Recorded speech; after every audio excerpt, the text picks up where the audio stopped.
छात्रों, आज हम लोग हरिशंकर परसाई जी द्वारा लिखा गया प्रेमचंद जी के फटे जूते को पढ़ेंगे। किताब आप लोग खोल लीजिए। इसके पहले हरिशंकर परसाई के बारे में थोड़ी बहुत जानकारी कर लेते हैं कि हरिशंकर परसाई जी का जन्म जो है 1922 में मध्य प्रदेश के होसांग जिले के जमनिया नामक गांव में हुआ था। गांव से ही इनकी प्रारंभिक शिक्षा प्राप्त करने के बाद वे नागपुर गए और नागपुर विश्वविद्यालय से उन्होंने एमए हिंदी की परीक्षा उत्तीर्ण की। कुछ दिनों तक इन्होंने अध्यापन का कार्य किया और इसके बाद उन्होंने स्वतंत्र लेखन आरंभ कर दिया। उन्होंने जबलपुर में साहित्यिक पत्रिका वसुधा का प्रकाशन किया, परंतु घाटा होने के कारण इसे जो है बंद करना पड़ा। उन्होंने विषम परिस्थितियों में भी कभी हार नहीं मानी। 1955 में उनका जो है निधन हो गया। साहित्यिक विशेषताएं देख लीजिए। हरिशंकर परसाई हिंदी साहित्य के श्रेष्ठ व्यंग्यकार माने जाते हैं। उन्होंने अपनी व्यंग्य रचनाओं में हंसाने के साथ साथ समाज में व्याप्त कुरीतियां पर भी करारा चोट की है। उनकी अधिकतर रचनाएं भारतीय जीवन के पाखंड, भ्रष्टाचार आदि पर लिखी गई हैं। उन्होंने सामाजिक, राजनीतिक और साहित्यिक जीवन में समाई बुराई, बेईमानी, भ्रष्टाचार को ही अपना विषय बनाया है। उसी के बारे में ज़्यादातर उन्होंने वर्णन किया है। इनकी जो भाषा शैली है, व्यंग्य की प्रधानता है। उनकी भाषा सामान्य होते हुए भी संरचना के अनूठेपन के कारण विशेष एक मारक क्षमता रखती है। उनके एक एक शब्द में व्यंग्य के तीखेपन को देखा जा सकता है। लोक प्रचलित हिंदी के साथ साथ उर्दू, अंग्रेजी शब्दों का भी उन्होंने खुलकर प्रयोग किया है। यह जो प्रेमचंद जी के फटे जूते हैं, यह भी एक व्यंग्यात्मक निबंध है। प्रस्तुत निबंध में लेखक परसाई ने प्रेमचंद की सादगीपूर्ण व्यक्तित्व का चरित्र चित्रण किया है और साथ ही एक साहित्यकार की जो अंतर्भेदी सामाजिक दृष्टि का विवेचन करते हुए वर्तमान की जो आडंबरपूर्ण प्रवृत्ति और अवसरवादिता पर उन्होंने करारा व्यंग्य किया है। इसको आप लोग देखें, किताब आप लोग खोलें। प्रेमचंद जी का एक चित्र मेरे सामने है। पत्नी के साथ फोटो खिंचा रहे हैं। सिर पर किसी मोटे कपड़े की टोपी, कुर्ता और धोती पहने हैं।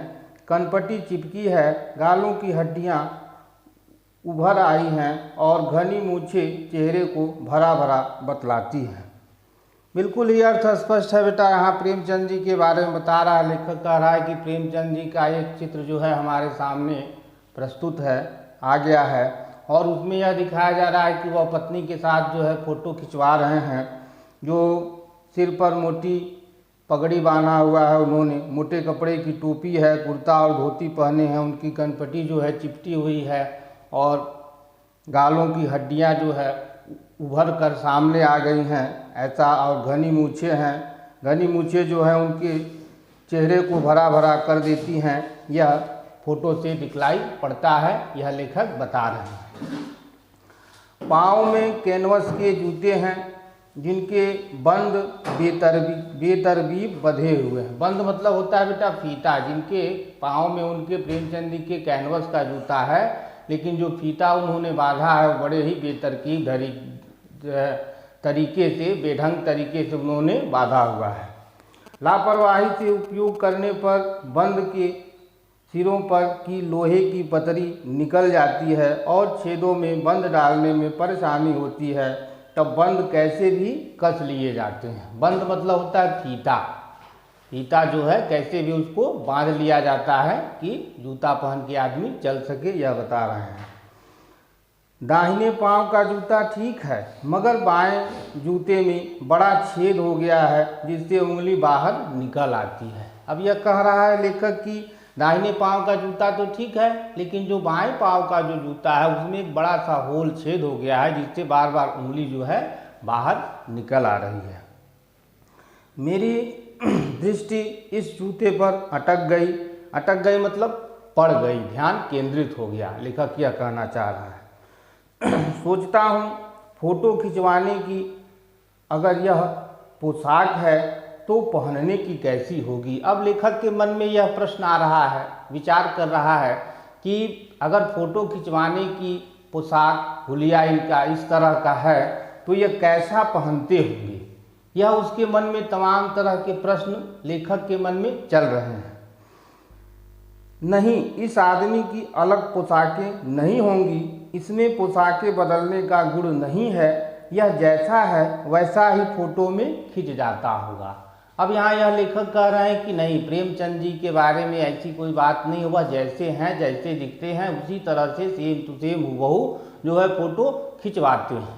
जैसे कुछ लोग, आगे हम लोग अभी इसका वर्णन करेंगे कि कुछ लोग होते हैं जो मंगनी मांग के जो है जूता, मंगनी गाड़ी और मंगनी साफा तमाम सारी चीज़ें मांग कर लोग जो है शादी ब्याह में भी पहुंच जाते हैं। ये सब अभी हम लोग आगे पढ़ेंगे, लेकिन यहाँ लेखक बता रहा है कि प्रेमचंद जी के बारे में ऐसी कोई बात नहीं है, वो जैसे हूबहू दिखते हैं वैसे ही उनका तमाम सारे आचरण व्यवहार भी रहता है, उसमें उनमें कोई बनावटीपन बिल्कुल नहीं है, यह लेखक ने बताने का प्रयास किया है।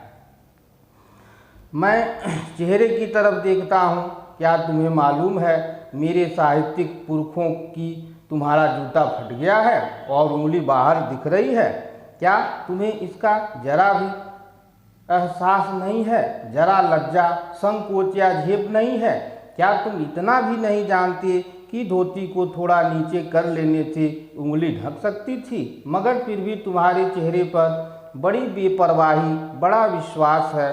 फोटोग्राफर ने जब रेडी प्लीज कहा होगा तब परंपरा के अनुसार तुमने मुस्कान लाने की कोशिश की होगी, दर्द के गहरे कुएं के तल में कहीं पड़ी मुस्कान को धीरे धीरे खींचकर ऊपर निकाल रहे होगे कि बीच में ही क्लिक करके फोटोग्राफर ने थैंक यू कह दिया होगा।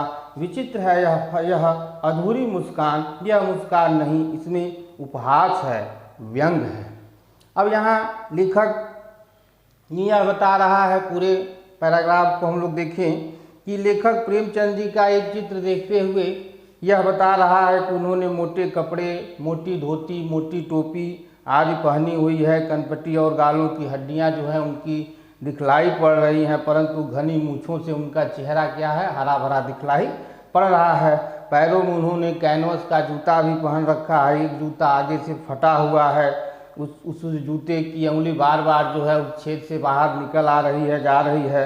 फोटोग्राफर यह सोचता है कि अगर इस तरह की इनकी पोशाक है तो ये पहनते कैसे होंगे, लेकिन वास्तव में वह जैसे हैं वैसे ही फोटो में दिखते हैं प्रेमचंद जी। वे प्रेमचंद जी के चेहरे को देखकर पूछते हैं कि आपने ये जूते फटे क्यों पहने हैं, क्या उन्हें लज्जा या संकोच नहीं आती है, लेकिन उनके चेहरे पर बेपरवाही और विश्वास है, उन्हें जरा सा भी इसमें कोई संकोच नहीं है। फोटो खींचते समय जब उन्हें तैयार होने के लिए कहा होगा तो वह मुस्कुराने का प्रयत्न किए होंगे, किंतु अभी मुस्कान ऊपर की ओर ही आ रही थी कि फोटोग्राफर द्वारा फोटो खींच दी गई। उनकी इस अधूरी मुस्कान से उपहास और व्यंग झलकता है, यह लेखक बता रहा है। आगे देखें, यह कैसा आदमी है जो खुद तो फटे जूते पहने फोटो खिंचा रहा है, पर किसी पर हंस भी रहा है। फोटो ही खिंचाना था तो ठीक जूते पहन लेते या न खिंचाते। फोटो न खिंचाने से क्या बिगड़ता था, शायद पत्नी का आग्रह रहा हो और तुम अच्छा चल भाई कहकर बैठ गए होगे, मगर यह कितनी बड़ी ट्रेजेडी है कि आदमी के पास फोटो खिंचाने को भी जूता न हो। मैं तुम्हारी यह फोटो देखते देखते तुम्हारे क्लेश को अपने भीतर महसूस करके जैसे रो पड़ता हूँ। क्लेश मतलब होता है दुख, मतलब तुम्हारे दुख को लेखक कह रहा है कि मैं देखकर अपने हृदय में ही रो पड़ता हूँ कि तुम्हारे पास फोटो खिंचवाने के लिए भी जूता नहीं हो। और लेखक कह रहा है कि शायद पत्नी ने कहा हो कि भाई कोई एक बढ़िया फ़ोटो खिंचवा लीजिए, इसलिए उन्होंने यह फ़ोटो खिंचवाया। मगर तुम्हारी आंखों का यह तीखा दर्द भरा व्यंग मुझे एकदम रोक देता है। तुम फोटो का महत्व नहीं समझते हो तो किसी से फ़ोटो खिंचवाने के लिए जूते मांग लेते। अब यहाँ देखिए लेखक यह कह रहे हैं कि अगर प्रेमचंद जी फोटो खिंचवाने का महत्व को समझते तो वह किसी से जूते मांग लेते, उधार ले लेते, लेकिन प्रेमचंद जी में ऐसी कोई बात नहीं है। वह जैसे दिखते हैं, जो उनके पास रहता है, बड़ा ही सादगीपूर्ण उनका जीवन है। वह किसी से मांगते नहीं है, वह ज़्यादा आडंबर और दिखावा करने का प्रयास नहीं करते हैं।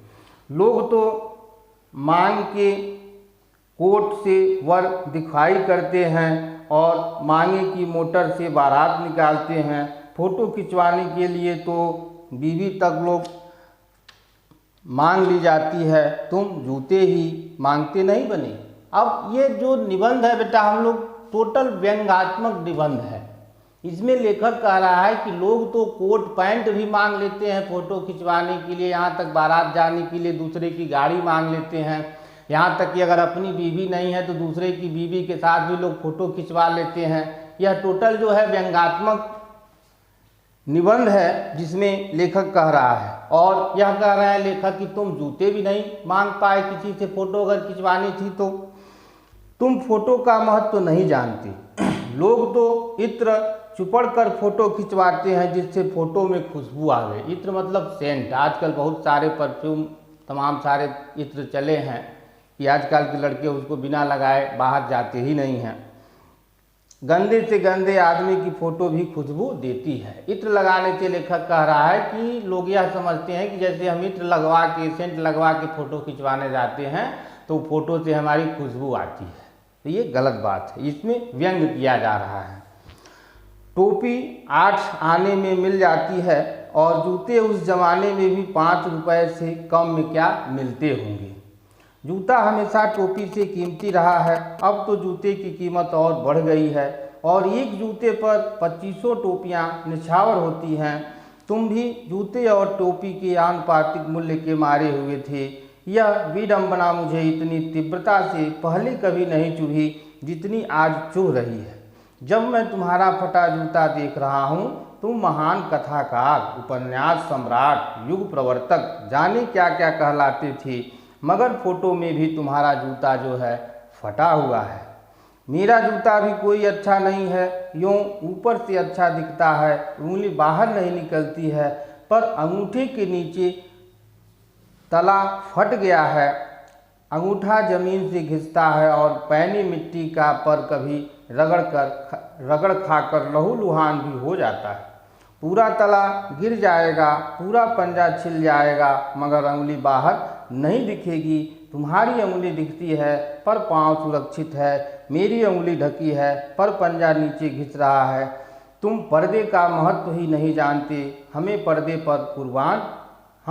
पर कुर्बान हो रहे हैं।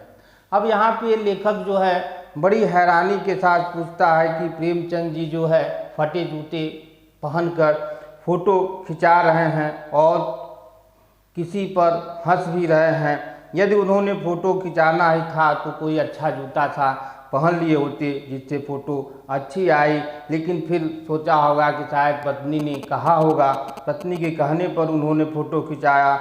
लेखक उनके फ़ोटो के माध्यम से उनके दुख का अनुभव करके स्वयं जो है रो पड़ता है, उसे दुख होता है, लेकिन उसकी आँखों का दर्द ऐसा करने से उसे रोक देता है, मना कर देता है कि यदि वे फ़ोटो का महत्व समझे होते तो जूता मांग लेते। यहाँ तक कि लेखक कह रहा है कि लोग तो कोट और गाड़ी दूसरे की बीवी तक मांग के फ़ोटो खिंचा लेते हैं, फिर प्रेमचंद जी ने ऐसा क्यों नहीं किया। प्रेमचंद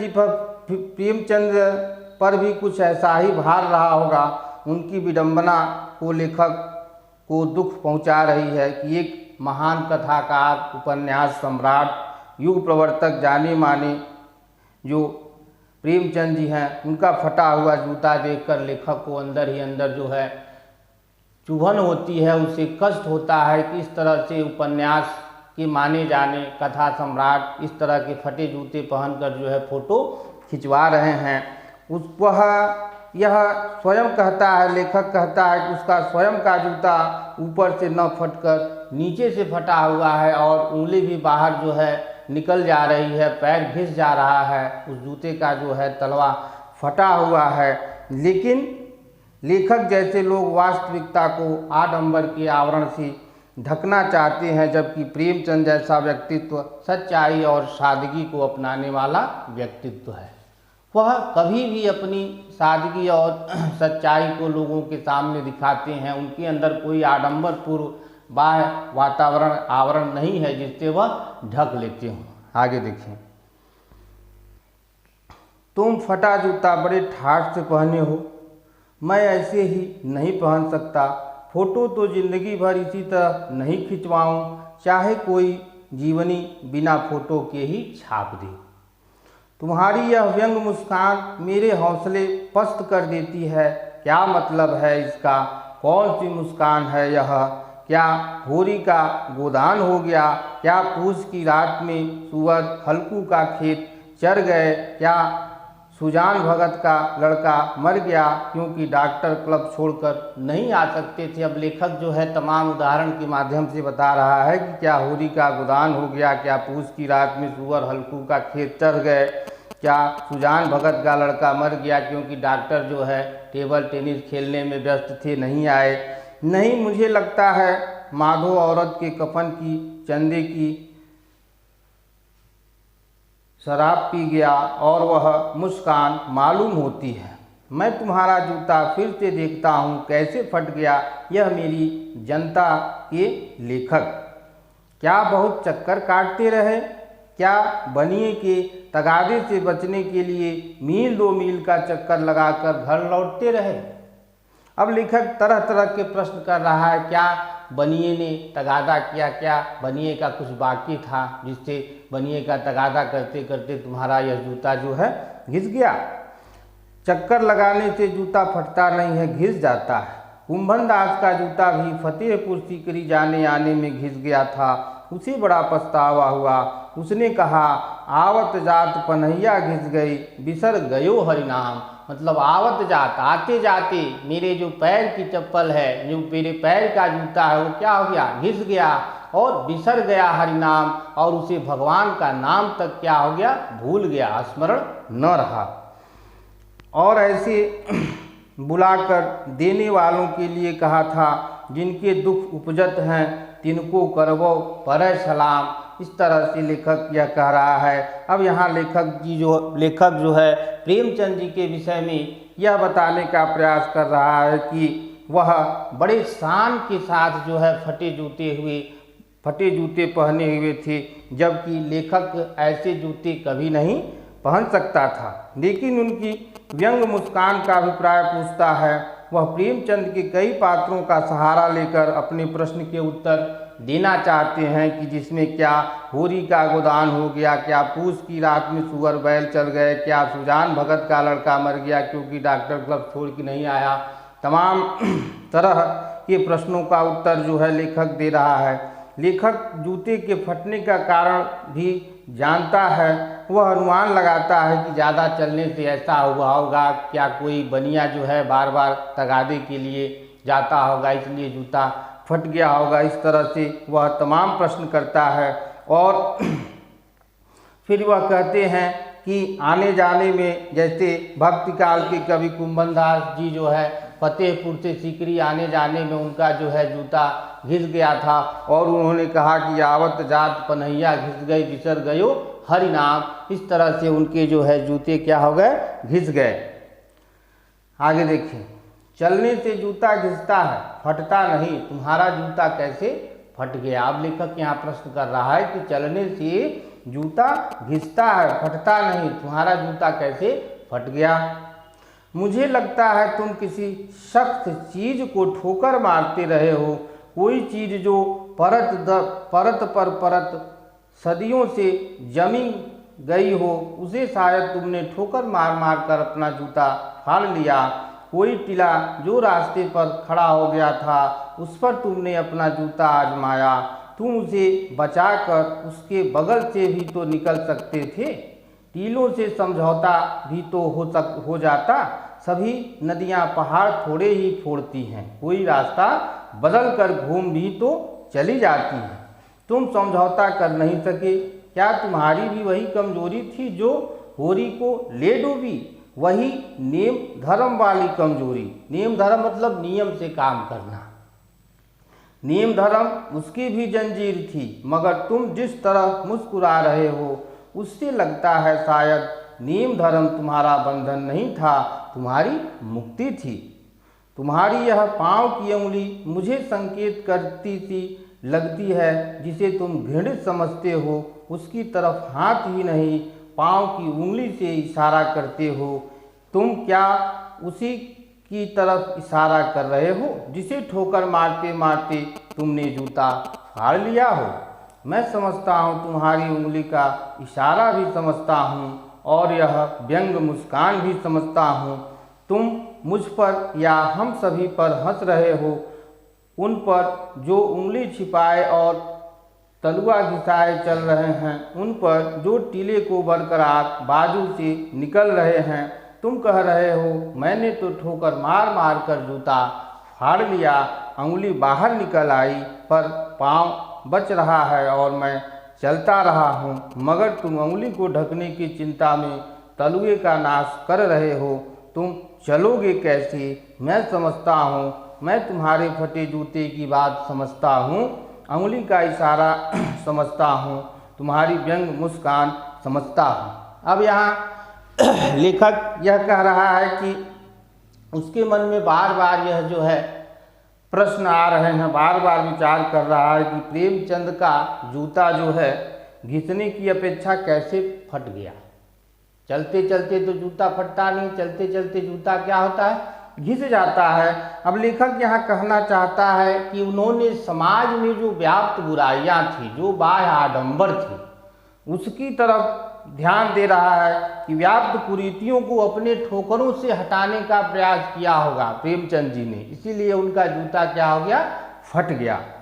और रास्ते की अड़चनों को उन्होंने जूते की ठोकर से हटाना चाहा होगा, जूते की ठोकर से उसको बाहर निकालना चाहा होगा। जो भी आडंबर बाह्य कुरीतियाँ समाज में, जो भी सामाजिक बुराइयां फैली होगी, उसको जूते की ठोकर से उन्होंने निकालना चाहा होगा। तभी जो है प्रेमचंद जी के जूते क्या हो गए, फट गए। अब दूसरी तरफ यह कह रहा है कि वह उससे बचकर भी तो निकल सकते थे। यह उदाहरण दे रहा है कि क्या सभी नदियां पहाड़ तोड़कर रास्ता निकालती हैं? नहीं, कुछ अपने रास्ते को बदल भी लेती हैं। अब बीच रास्ते में हम जा रहे हैं, अगर कोई सामने अड़चन आ जाए तो हम उस किनारे से भी होके निकल सकते हैं। तो यहाँ यह कह रहा है कि परिस्थिति से समझौता भी किया जा सकता है। कभी कभी परिस्थितियों से समझौता भी कर लेते हैं। जिस प्रकार सभी नदियाँ जो है पहाड़ फोड़कर नहीं जा सकती हैं, कुछ अपना रास्ता भी बदल देती हैं, उन्हें भी ऐसा ही करना चाहिए था। लेकिन प्रेमचंद जी ने अपने जीवन आदर्शों से कभी भी समझौता नहीं किया। उन्होंने अपने कभी भी जीवन आदर्शों से समझौता नहीं किया और वे भी अपने पात्रों की तरह नियमों का पालन करते थे, नियमों बताए हुए नियमों पे चलते थे। कभी उन्होंने नियम या लीक से हटकर कभी भी कोई काम नहीं किया, इसलिए उनके नियम भी जो है उनके बंधन नहीं बन सके, लेखक यहाँ कह रहा है। फिर लेखक क्या बताना चाह रहा है कि लेखक को यह अनुमान लग रहा है, उसको अंदाज़ा लग रहा है कि जैसे घृणित समझते हैं और उसी की तरफ पैर की उंगली का इशारा करते हैं, और वह समझ गया कि प्रेमचंद जी समाज में व्याप्त भेदभाव और आडंबर को व्यवहार को देखकर जो है मुस्कुरा रहे हैं। उनकी जो मुस्कुराहट है, जो उनकी मुस्कान है, समाज में जो फैली व्याप्त कुरीतियाँ हैं, जो आडंबर हैं, उसको देखकर वह जो है बार बार मुस्कुरा रहे हैं। अर्थात उसी की तरफ जो है वह अपने पैर की उंगली से इशारा करना चाह रहे हैं कि देखो ये समाज में किस तरह का आडंबर और भेदभावपूर्ण व्यवहार फैला हुआ है। दूसरी तरफ यह कह रहा है लेखक कि वे अवसरवादी और स्वार्थपरक लोगों पर व्यंग कर रहे हैं कि जो वास्तविकता को छिपाते हैं, संघर्षों से बचकर निकल जाते हैं, उन पर हंस रहे हैं। प्रेमचंद जी का कहना है कि जो मैं यहाँ पर यथार्थ को सामने लाने का प्रयास कर रहा हूँ और दुख झेलें किंतु अपने अस्तित्व को बनाए रखें। जैसे लेखक जैसे वास्तविकता को छिपाने के लिए अपने अस्तित्व और अपने मान सम्मान को नष्ट करते जा रहे हैं, ऐसी परिस्थितियों में वह कैसे जीवन व्यतीत कर सकेंगे। अंत में लेखक जो है कथा के माध्यम से यह कहते हैं कि उनके द्वारा दिए गए निर्देशों को वह भली भांति समझ गए और इस तरह से बेटा यह जो है चैप्टर जो है प्रेमचंद जी के फटे जूते जो है समाप्त हो गया। अब आज के दिन इतना ही, अगले दिन हम लोग दूसरा चैप्टर पढ़ेंगे। ठीक है।